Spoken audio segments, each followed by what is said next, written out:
In this video, I plan on attempting to explain the wiring that I've created for this, for my layouts, and to explain how I'm doing DC and DCC at the same time. One of the things that I'm not going to claim is that I'm an expert. 3 years back into the hobby, learning as I go here, trying to figure some things out. As I go, you're going to notice a couple trains are going to stop because my track is dirty and I got to clean it up a little bit. So I might be doing that as I go. But what I've got going here is I have 2 trains running DC and the rest of them are going DCC. I essentially have 7 loops, and those loops are I don't have any auto reverse. I don't have anything fancy other than them being loops, and the fact that the trains are,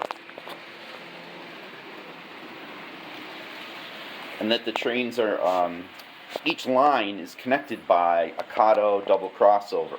Okay, so I'm kind of counting on the fact that the double crossovers are also insulated. So let me just kind of show the Kato and what I'm trying to do with it. So this right here, if you have the Kato double crossover, I've got a red. This is my red branch.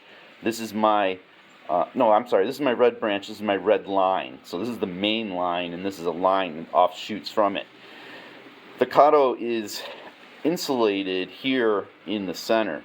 Because it's insulated here in the center, these 2 lines are not connected unless a locomotive is actually going across the two lines.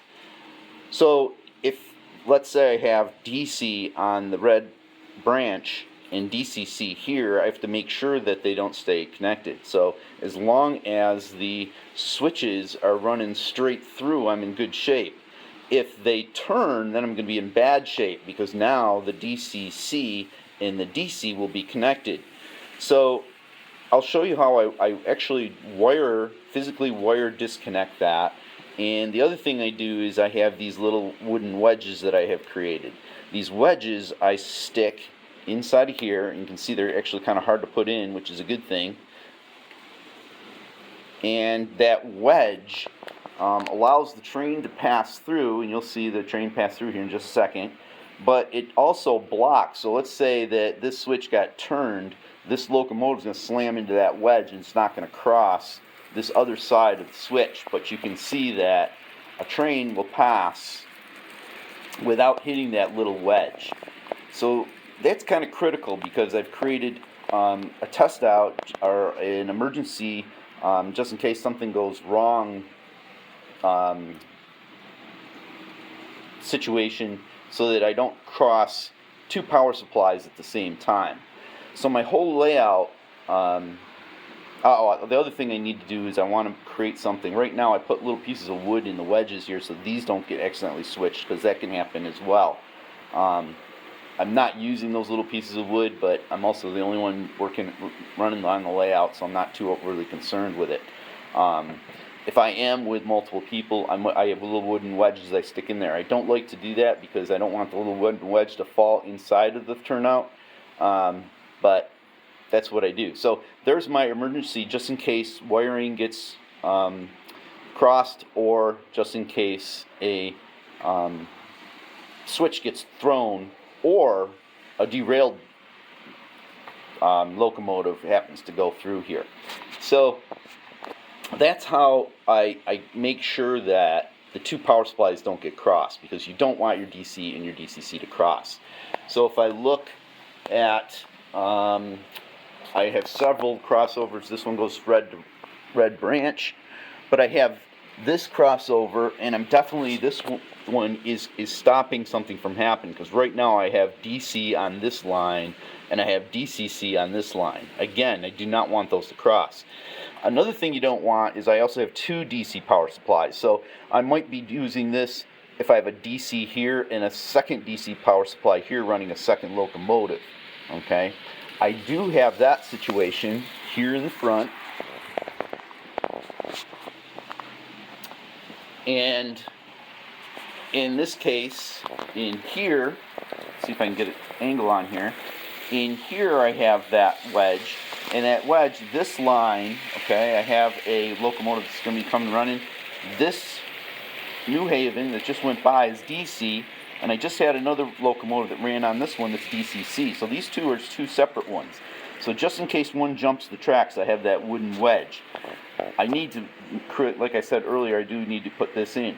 So how do I do that? Well, here is my power cabinet, if you will, and I'm using NCE as my DCC source. So here's my DCC source. Notice that I've got it connected to here, and that runs down to these PCX circuit breakers. So I've got a circuit breaker. I got 1, 2, 3, 4, 5, 6, 7 circuit breakers for each of my 7 lines. This is my red line, my yellow line, my blue line. This is my, this is my green line. This is my green branch. This is my blue branch. And this is my red branch. Okay? So, if you look at the back, I have cables coming from each one of those. So I've twisted my stranded 12 gauge, and they are all connected to the lines up underneath the boards. So each of my line, I've run drop feeders, and each one of those 7 is separate from each other. That's in DCC. So all of that is my DCC connections. Now, what do I do for DC? So if I look, here is I'm using old Bachman power supplies. I've got 2 of them. This one is running my New Haven, that's running right here. And then this other power supply is going to my green branch for my locomotive that you're not going to be able to see, so it's in the back. But if I look at what I've done here is I've connected it to, alright, and I've used Anderson power pole connectors. It's going to my green line. So I've got that, everything is color coded so that I don't cross over anything. And then my green line is then connected up here to my transfers. So if I want to switch over to my DCC, I can just disconnect my DC and then I connect it to my DCC. So you can see that I have the DCC is totally disabled for that green branch.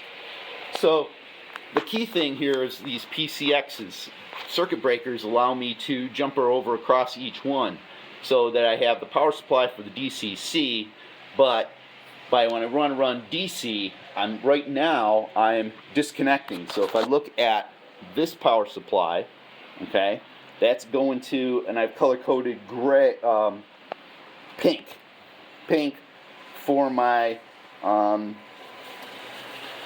blue branch. Kind of weird way I did that, and then that comes up and is then connected to there. And again, I just switch it. So notice that my pink is disconnected here, but then connected to the DC.